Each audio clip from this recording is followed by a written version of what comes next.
Continuamos hoy, amigo oyente, nuestro estudio en Génesis, el primer libro del Antiguo Testamento. En el programa de hoy damos comienzo al capítulo 29 de este libro maravilloso. Como usted recordará, en el capítulo 28, vimos que Jacob tuvo que salir de su casa a toda prisa. En efecto, salió a escondidas. Tuvo que huir porque su hermano Esaú lo iba a matar. Su madre lo envió a casa del tío Labán para que buscara una esposa. Allí fue donde Isaac consiguió a Rebeca y por tanto envían a Jacob para allá. Jacob anda ahora por su propia cuenta. Había sido un joven astuto y ha demostrado esa astucia aún esa noche en que sentía tanta nostalgia de su casa. Dios le apareció para consolarlo y le transfirió estas promesas maravillosas. Eran las mismas promesas que Dios había dado a Abraham y a Isaac y ahora se las da a Jacob. Al despertar de su sueño, después que Dios le había dado las promesas, notamos que hace un voto con Dios y trata de hacer un trato con Él. Amigo oyente, si las promesas de Dios dependieran de la fidelidad de Jacob, pues quizá nunca hubiera recibido mucho del Señor. Todo fue por gracia. Después de todo, ¿no es por la gracia que usted y yo somos salvos? Nunca merecimos la salvación. Si recibiéramos lo que merecemos, ninguno de nosotros sería salvo. Ahora, sobre el capítulo 29 de Génesis, quisiéramos escribir las palabras que se encuentran en Gálatas capítulo 6 y versículos 7 y 8, donde dice: No os engañéis, Dios no puede ser burlado, pues todo lo que el hombre sembrare, eso también segará. Porque el que siembra para su carne, de la carne segará corrupción, mas el que siembra para el Espíritu, del Espíritu segará vida eterna. Comenzando con este capítulo, veremos que Jacob empieza a cegar la cosecha de su maldad. El pasaje en Gálatas está escrito primeramente a los cristianos, pero declara una ley universal de Dios para todas las edades. Es verdad en cualquier parte de la vida. Cada hijo de Dios debe aprender la lección, que el que siembra para su carne, de la carne segará corrupción. Si uno siembra maíz, siega maíz. Al sembrar algodón, cosecha algodón. Si uno siembra trigo, tendrá que cosechar trigo. Y cuando uno siembra cizaña, pues segará cizaña. Y uno descubre que esto se lleva a cabo a través de toda la Escritura. Por ejemplo, Faraón mató a los niños varones de los hebreos. ¿Y qué sucedió? Bueno, su propio hijo fue muerto por el ángel de la muerte. Acab mató a Nabot a sangre fría, y los perros llegaron y lambieron la sangre de Nabot.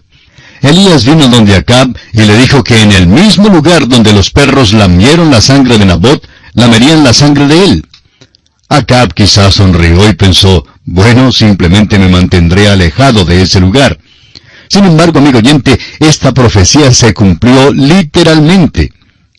También David, el gran rey de Israel, descubrió que esta era una ley inexorable que fue aplicable a su pecado. Cometió esos terribles pecados de adulterio y homicidio. Dios le perdonó su pecado, es verdad. Sin embargo, comprobó David que lo que había sembrado, eso tuvo que cegar. A su hija la violaron y mataron a su hijo. Aún Pablo el apóstol sintió el peso de esta ley. Él dio su consentimiento para apedrear a Esteban. ¿Y qué ocurrió? Más tarde, a Pablo lo llevaron fuera de la ciudad de Listra y le apedrearon y lo dejaron por muerto. Ahora este hombre Jacob es la ilustración clásica de esta ley inflexible. Él vivía por su ingenio. Era algo confiado y presumido y nunca se había encontrado con la horma de su zapato. Como resultado, pensaba que no le hacía falta la ayuda de Dios. En la casa del tío Labán, Jacob encontró la horma de su zapato. No importaba cómo Jacob practicaba el engaño, el tío Labán le superaba y probaba que él era realmente un perito en los métodos que Jacob utilizaba. Jacob era el hijo menor y se hizo pasar por el hijo mayor para engañar a su padre. Labán dio a Jacob la hija mayor cuando Jacob pensaba que recibiría la menor. Jacob pues estaba cegando lo que había sembrado. Aquí en el capítulo 29 de Génesis encontramos que Jacob llega a Harán, se encuentra con Raquel y el tío Labán sirve por Raquel y su tío le engaña. Leamos los primeros 3 versículos de este capítulo 29 de Génesis. Siguió luego Jacob su camino y fue a la tierra de los orientales. Y miró y vio un pozo en el campo, y he aquí 3 rebaños de ovejas que yacían cerca de él, porque de aquel pozo abrevaban los ganados, y había una gran piedra sobre la boca del pozo. Y juntaban allí todos los rebaños, y revolvían la piedra de la boca del pozo, y abrevaban las ovejas, y volvían la piedra sobre la boca del pozo a su lugar. Jacob había salido de Betel, y seguía en su viaje por un período de tiempo. No se nos dice cuánto tiempo viajó antes de llegar a la tierra de Harán. Notamos aquí la importancia del agua en aquel país. Y todavía es importantísima porque en muchos lugares no se encuentra en grandes cantidades. Debía ahorrarse, y por eso en una cierta hora del día quitaban la piedra de la boca del pozo y luego todos abrevaban las ovejas. Las personas sacaban el agua para ellos mismos y luego tapaban el pozo. Es exactamente la hora cuando estaban preparándose para abrevar las ovejas, cuando Jacob entra en la escena. Y lo vemos aquí tan presumido como siempre. Escúchelo al leer los versículos 4 y 5. Y les dijo Jacob: Hermanos míos, ¿de dónde sois? Y ellos respondieron: De Harán somos. Él les dijo: ¿Conocéis a Labán, hijo de Nacor? Y ellos dijeron: Sí, le conocemos. Tal vez sí le conocían.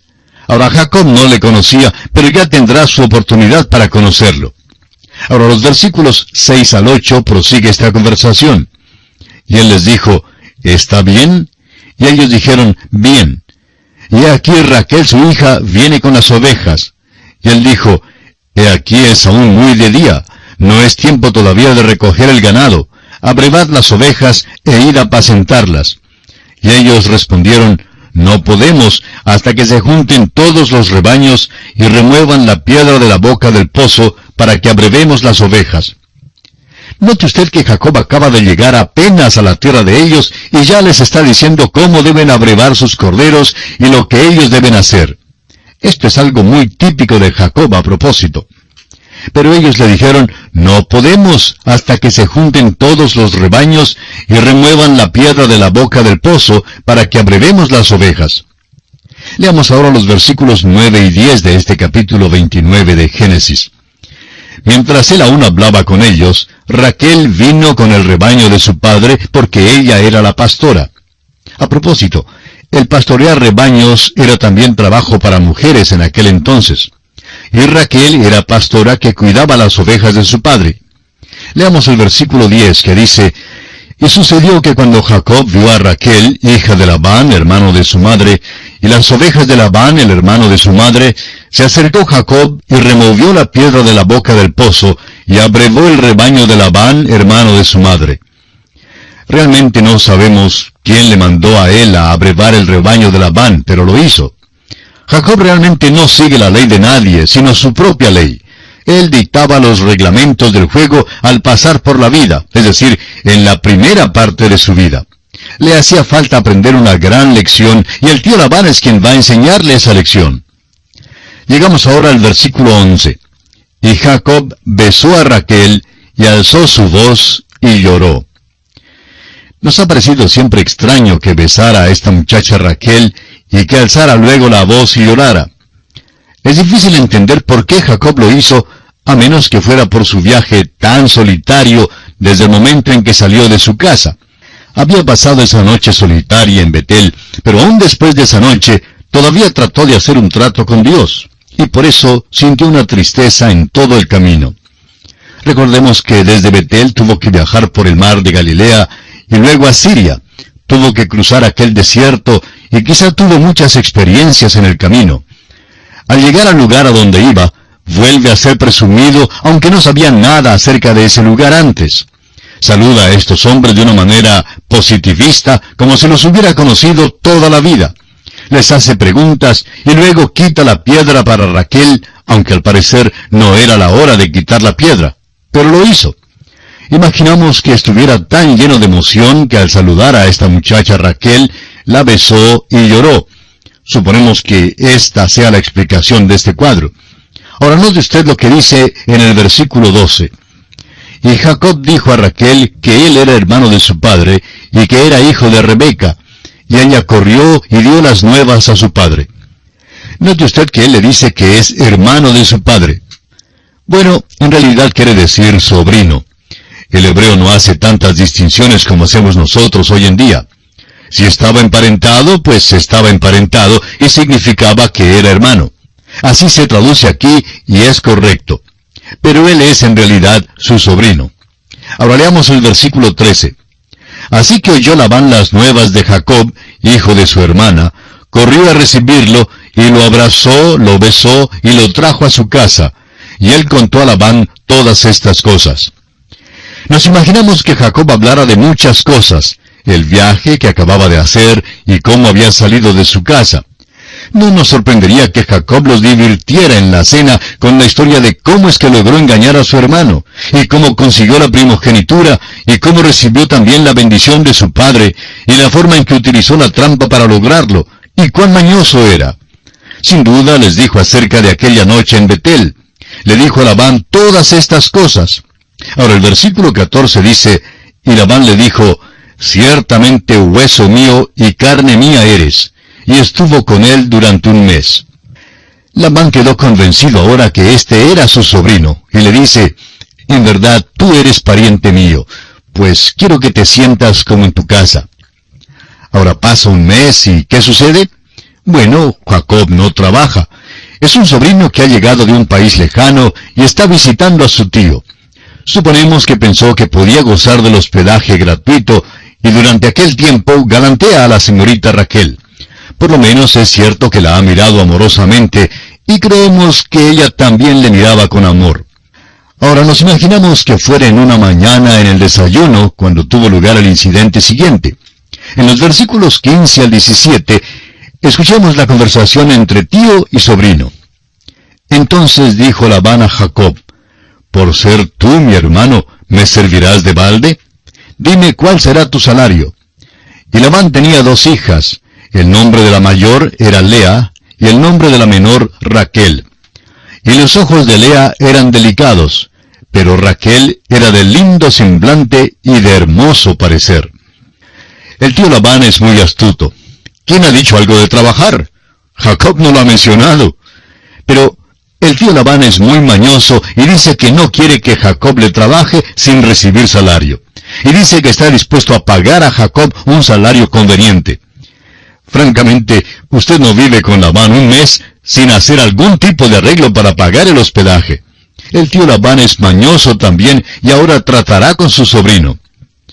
Se nos presenta aquí otra hija, la cual es Lea. El tío Labán ha vigilado a este joven y ha notado que su sobrino tiene mucho interés en su hija Raquel, la menor de las 2 hijas. Se nos explica la razón por la cual sucedió esto para que lo comprendamos. Raquel es una joven bella. Los ojos de Lea, se nos dice, eran delicados, lo que quiere decir que no era nada bella. Al leer algunos de los dramas del dramaturgo griego Eurípides, se nota que cuando un joven quería decir algo favorable en cuanto a su novia, pues le decía que tenía los ojos como los ojos de una vaca. Ahora, algunos de nosotros tendríamos dificultad en considerar que esto fuera un cumplido. Pero, ¿ha mirado usted una vaca últimamente? Es decir, ojo a ojo. Bueno, la próxima vez que se encuentre con una vaca, mírela ojo a ojo y podrá notar cuán bellos son los ojos de la vaca. Así pues, cuando los griegos pensaban que la mujer era bella, decían que tenía los ojos de una vaca. Pero notemos que aquí en cuanto a Lea, se nos dice que los ojos eran delicados, lo que realmente quiere decir no tenían nada de belleza. Bueno, leamos ahora el versículo 18 de este capítulo 29 de Génesis.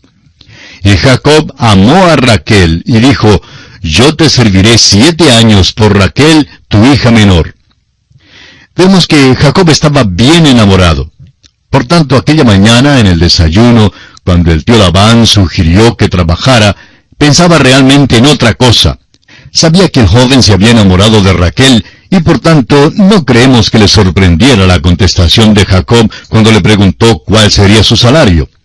Jacob estaba dispuesto a trabajar 7 años por Raquel, y Labán concuerda con la respuesta de su sobrino. Leamos los versículos 19 al 22. Y Labán respondió, mejor es que te la dé a ti, y no que la dé a otro hombre, quédate conmigo. Así sirvió Jacob por Raquel 7 años, y le parecieron como pocos días porque la amaba. Entonces dijo Jacob a Labán, dame mi mujer, porque mi tiempo se ha cumplido para unirme a ella. Entonces Labán juntó a todos los varones de aquel lugar e hizo banquete. Encontramos aquí una de las cosas más amables que se dicen acerca de Jacob. Francamente, la única parte de la vida de este hombre, es decir, la primera parte de su vida, que tiene algo de hermoso, de noble o admirable, es su amor por Raquel. Eso es muy descollante. Puede imaginarse a Jacob trabajando, y amigo oyente, el tío Labán obligó a Jacob a trabajar duro, trabajar en el frío, en la lluvia y en todo tipo de tiempo. Pero Jacob siempre pensaba en aquella señorita Raquel. Allí estaba para recibirlo y saludarlo, y él estaba pero muy enamorado de ella. Leamos los versículos 23 al 26 de este capítulo 29 de Génesis. Y sucedió que a la noche tomó a Lea su hija, y se la trajo, y él se llegó a ella. Y dio Labán su sierva Silpa a su hija Lea por criada. Venida la mañana, he aquí que era Lea. Y Jacob dijo a Labán, ¿qué es esto que me has hecho? ¿No te he servido por Raquel? ¿Por qué pues me has engañado? Y Labán respondió, no se hace así en nuestro lugar que se dé la menor antes de la mayor. Encontramos aquí una mala jugada. En la ceremonia de matrimonio en aquellos días, la mujer se cubría con un velo y quedaba velada por completo para que no la vieran. Pobre Jacob no vio a la muchacha hasta que entraron en la tienda. Alzó el velo y he aquí no era Raquel, era Lea. Y nos preguntamos en aquel momento, al ver que había sido engañado, Jacob quizá recordó algo de su propio padre cuando él se hizo pasar por el mayor. Engañó a su padre y por eso tuvo que huir de la casa. Había recibido la bendición, pero en cambio había engañado a su padre. Dios no apoya ese tipo de conducta, no la aprueba de ninguna manera.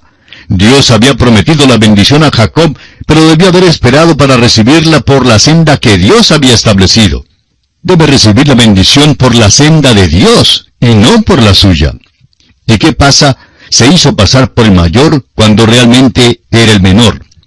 Ahora aquí cree que consigue la menor, pero en vez de eso obtiene la mayor de las hijas de Labán. Se le vuelve la tortilla, pudiéramos decir, y esto es una cosa muy terrible para Jacob. Es cosa criminal lo que le ha hecho Labán. Pero note usted cómo el tío Labán lo da como legítimo. Es un perito en ese tipo de cosa. Le dice a Jacob que había una cosa pequeña en el contrato, una cláusula pequeñita en letra chiquita allá en su contrato. Simplemente olvidó mencionárselo a Jacob. Tienen una costumbre en su tierra, y es que la hija mayor debe casarse primero, y que la hija menor no se puede casar hasta cuando se haya casado la mayor. Le dice que siente muchísimo que se le olvidara mencionar esto y que fue por eso que sucedió así. Pero el tío Labán está dispuesto a ser muy generoso en sus tratos y por tanto le hace a Jacob otra oferta. Leamos el versículo 27 de este capítulo 29 de Génesis. Cumple la semana de esta y se te dará también la otra por el servicio que hagas conmigo otros 7 años. Esta semana son otros 7 años. Ahora no diga usted que este hombre tendrá 2 esposas y que Dios lo aprueba. El relato aquí es inspirado porque eso es lo que sucedió, pero eso no significa que Dios lo hubiera aprobado. En el caso de Abraham que tomó a Agar, toda la historia manifiesta que Dios lo desaprobó por completo. Y se relata aquí porque es un hecho que ocurrió. Bueno, el tío Labán está recibiendo el valor cabal del dinero, ¿no le parece? Y el pobre Jacob realmente está recibiendo clases en esa escuela de las dificultades, en esa escuela del sufrimiento. Pero está tomando 2 esposas y no debe haberlo hecho, y estará muy afligido por eso. Leamos el versículo 28. E hizo Jacob así, y cumplió la semana de aquella, y él le dio a Raquel su hija por mujer. El pobre Jacob ciertamente se ha llevado un chasco. El tío Labán le había dicho que le daría a Raquel si le servía 7 años. Ahora Jacob sirvió los 7 años, pero recibió a Lea. Bueno, después de todo, él también había engañado a su padre y a su hermano, haciéndose pasar por el hijo mayor cuando en realidad era el menor. Ahora se le da la mayor cuando pensaba recibir la menor. Sirve al tío Labán el doble del tiempo que había concordado al principio. Los 7 años habrían de ser muchos, pero en todo sirvió 14 años y ahora tiene 2 esposas. Amigo oyente, Dios no aprobó esto. Este hombre encontrará muchísimos problemas en su familia de aquí en adelante, y todos, por supuesto, datan de sus propios métodos que empleaba y que Dios no aprobó. Leamos los versículos 29 al 32. Y dio Labán a Raquel su hija, su sierva Bilha, por criada.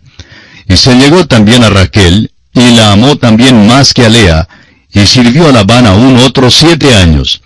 Y vio Jehová que Lea era menospreciada, y le dio hijos, pero Raquel era estéril. Y concibió Lea, y dio a luz un hijo, y llamó su nombre Rubén, porque dijo, ha mirado Jehová mi aflicción. Ahora, por tanto, me amará mi marido. Toda esta historia contrasta con la venida del siervo de Abraham a buscar la esposa para Isaac. El siervo acudió a Dios continuamente por su dirección. Jacob viajó por su propio ingenio y estaba absolutamente seguro y porfiado. La decepción que experimentó por mano de Labán mostró que no le era posible depender de su propia fuerza y habilidad. Le faltaba la dirección del Señor en su vida. Y así también al cristiano hoy en día le falta la guía del Señor y la plenitud del Espíritu Santo para todo momento de cada día. Lea es una persona triste, pero llega a ser la madre de Rubén, el hijo mayor. Sin embargo, él no iba a iniciar la línea que conduce a Cristo. En realidad, el que conducirá a Cristo será Judá, el hijo que le nace a Lea de último. Lea tuvo 4 hijos. Le nació Rubén, y en el versículo 33 le nace Simeón. Luego en el versículo 34 le nació Leví. Y el 4º hijo, en el versículo 35, es Judá. Y en realidad tuvo unos hijos destacados. Judá es de quien procede la línea real. David era de esta línea, y más adelante, por supuesto, el Señor Jesucristo mismo. Según la carne, Cristo procedió de la línea de Judá. Leví dio origen a la tribu sacerdotal. Usted recordará que Rubén perdió su puesto de primogénito por causa de su pecado. Este capítulo 29 concluye pues con la bendición de Dios sobre Lea, dándole 4 hijos. Y esto concluye también nuestro estudio de este capítulo. En nuestro próximo programa comenzaremos el estudio del capítulo 30 y confiamos que usted volverá a escucharnos. Será pues, hasta entonces, es nuestra oración que el Señor le bendiga muy ricamente.